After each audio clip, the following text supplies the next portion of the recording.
আসসালামু আলাইকুম। আমার বলার কোনো ভাষা নেই। কিভাবে শুরু করব সেটাও বুঝতে পারছি না। আমার মতো সারা দেশের লোক আজকে হতবাক। এরকম একটা কাণ্ড হতে পারে আমরা কেউ কল্পনা করিনি, কারো ধারণার মধ্যে ছিল না। কিন্তু এই অবিশ্বাস্য জিনিস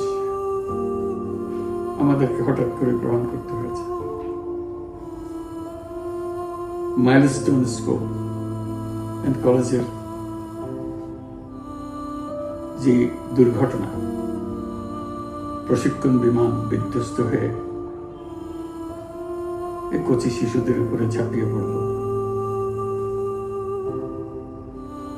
আগুনে পুড়ে মরল।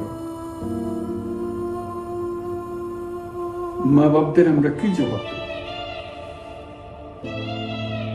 কি বলবো তাদেরকে? আমরা নিজেদেরকে তো জবাব দিতে পারছি না।